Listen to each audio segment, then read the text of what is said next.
Ranch Express Courier Private Limited. Domestic International Cargo. உங்கள் இல்லம் தேடி வந்து கொரியர் புக்கிங் டெலிவரி செய்து தரப்படும். தலைப்புச் செய்திகள். இந்தியா வந்த ரஷ்ய அதிபர் புட்டினுக்கு கீதையை பரிசாக அளித்தார் பிரதமர் நரேந்திர மோடி. உலகெங்கிலும் வாழும் லட்சக்கணக்கான மக்களுக்கு கீதையின் போதனைகள் உத்வேகம் அளிக்கும் என எக்ஸ் தளத்தில் பதிவு. திருப்பரங்குன்றம் விவகாரம் தொடர்பாக தமிழக அரசு உச்சநீதிமன்றத்தில் மேல்முறையீடு மனு. அமைதியை நிலைநாட்டவே ஏற்கனவே இருந்த வழிமுறை பின்பற்றப்பட்டதாக தகவல். திருப்பரங்குன்றத்தில் நயினார் நாகேந்திரன் உள்ளிட்டோர் கைது செய்யப்பட்டதற்கு இபிஎஸ் கடும் கண்டனம். தேர்தல் அரசியலுக்காக திமுக நாடகமாடுவதாக குற்றச்சாட்டு.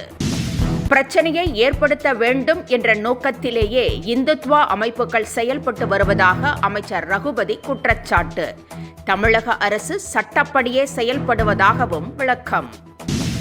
இனி ரோட் ஷோவை தவிர்த்து பொதுக்கூட்டங்களை நடத்தலாம். செங்கோட்டையன், புசி ஆனந்த் உள்ளிட்ட தவேகா நிர்வாகிகள் கூட்டத்தில் முடிவு.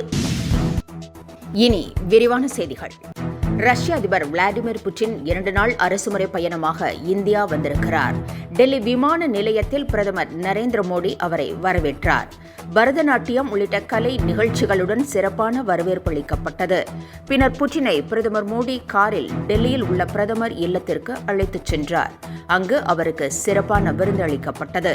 இதனிடையே அதிபர் புட்டினுக்கு ரஷ்ய மொழியிலான கீதையை பரிசளித்த பிரதமர் நரேந்திர மோடி உலகெங்கிலும் உள்ள பல்லாயிரக்கணக்கான மக்களுக்கு கீதையின் உபதேசங்கள் உத்வேகம் அளிக்கும் என தனது எக்ஸ் தளத்தில் பதிவிட்டிருக்கிறார். இந்தியா வந்துள்ள ரஷ்ய அதிபர் விளாடிமிர் புட்டினும் பிரதமர் நரேந்திர மோடியும் இன்றும் முக்கிய பேச்சுவார்த்தை நடத்துகின்றனர். இந்த பேச்சுவார்த்தையின் போது வர்த்தகம், பொருளாதாரம், AI தொழில்நுட்பம் உள்ளிட்டவை குறித்து ஆலோசிக்கப்பட உள்ளதாக தகவல்கள் தெரிவிக்கின்றன. ரஷ்யாவிடம் இருந்து கச்சா எண்ணெய் வாங்கக்கூடாது என அமெரிக்கா நிர்பந்தம் செய்து வரும் நிலையில் அது குறித்தும் முக்கியமாக ஆலோசிக்கப்படும் என தெரிகிறது. ரஷ்யாவிடம் இருந்து கச்சா எண்ணெய் வாங்கக்கூடாது என்பது உள்ளிட்ட நிபந்தனைகளை விதிக்கும் அமெரிக்க அதிபர் டிரம்ப் இந்தியாவிற்கு கடுமையான வரிகளை விதித்து வருகிறார். இதனிடையே புட்டினின் இந்திய வருகை சர்வதேச அளவில் முக்கியத்துவம் பெற்றுள்ளது. ரஷ்யாவிடம் இருந்து கச்சா எண்ணெய் வாங்குவதற்கு இந்தியாவிற்கு முழு உரிமை இருக்கிறது என ரஷ்ய அதிபர் விளாடிமிர் புட்டின் தெரிவித்திருக்கிறார். உலக எரிவாயு சந்தையில் இந்தியா வளர்வதை சில ஆதிக்க நாடுகள் விரும்பவில்லை என்று கூறிய புட்டின் அமெரிக்காவின் செயலே இதற்கு உதாரணம் என்று கூறியுள்ளார். மேலும் தங்களிடமிருந்து யுரேனியத்தை வாங்கும் அமெரிக்கா இந்தியாவை கச்சா எண்ணெய் வாங்கக்கூடாது என எப்படி சொல்ல முடியும் என்றும் புட்டின் கேள்வி எழுப்பியிருக்கிறார். திருப்பரங்குன்றத்தில் நேற்று தீபத்துணியில் தீபம் ஏற்ற நீதிபதி சாமிநாதன் உத்தரவிட்டதை அடுத்து அங்கு ஏராளமான பாஜகவினரும் இந்து முன்னணியினரும் குவிந்தனர். 10:30 மணிக்குள் தீபத்தை ஏற்றி அறிக்கை தாக்கல் செய்ய வேண்டும் என நீதிபதி உத்தரவிட்டிருந்தார். நயினார் நாகேந்திரன், ராஜா உள்ளிட்டோர் மலை மீது தீபம் ஏற்ற முயற்சி மேற்கொண்டனர். அவர்களை போலீசார் தடுத்து நிறுத்தி கைது செய்தனர்.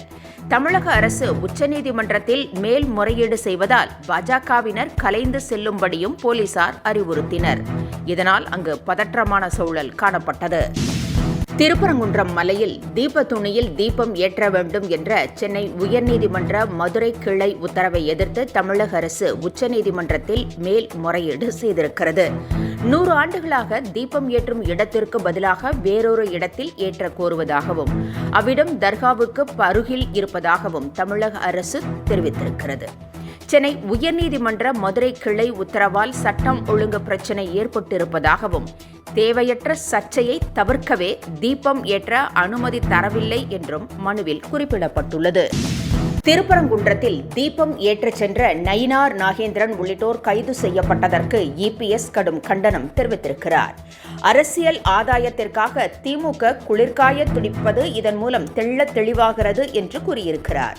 சில அதிகாரிகளும் இத்தகைய நீதிமன்ற அவமதிப்பு செயல்களுக்கு துணை போவது வருத்தமளிக்கிறது என்று இபிஎஸ் குறிப்பிட்டுள்ளார்.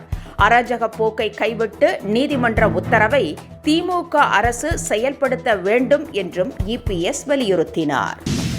புதுச்சேரியில் ரோட் ஷோ நடத்த அனுமதி மறுக்கப்பட்ட நிலையில் இனி பொதுக்கூட்டங்களையே நடத்துவது என தமிழக வெற்றிக் கழகம் முடிவு செய்திருப்பதாக தகவல் வெளியாகியுள்ளது. புதுச்சேரியில் ரோட் ஷோ நடத்த விஜய் திட்டமிட்டிருந்தார். ஆனால் இதற்கு அனுமதி அளிக்க முடியாது என புதுச்சேரி அரசு திட்டவட்டமாக தெரிவித்துவிட்டது. அதேவேளையில் பொதுக்கூட்டம் நடத்த அனுமதி அளிக்கப்பட்டுள்ளது. எனவே வரும் 9ஆம் தேதி பொதுக்கூட்டத்தை நடத்த விஜய் முடிவு செய்திருப்பதாக தெரிகிறது. இதனிடையே தமிழக வெற்றிக் கழகத்தின் நிர்வாகிகளான புஸ்ஸி ஆனந்த், செங்கோட்டையன் உள்ளிட்டோர் ஆலோசனை நடத்தினர். இந்த ஆலோசனையின் போது இனி பொதுக்கூட்டங்களை மட்டுமே நடத்துவது என்று முடிவு செய்யப்பட்டதாக கூறப்படுகிறது. என்றும் உங்களுடன் மை இந்தியா முக்கிய செய்திகளை உடனுக்குடன் தெரிந்து கொள்ள சப்ஸ்கிரைப் பண்ணுங்க, பெல் பட்டனை பிரஸ் பண்ணுங்க. என்றும் உங்களுடன் my India. Branch express courier private limited. Domestic international cargo. உங்கள் இல்லம் தேடி வந்து கொரியர் புக்கிங் டெலிவரி செய்து தரப்படும்.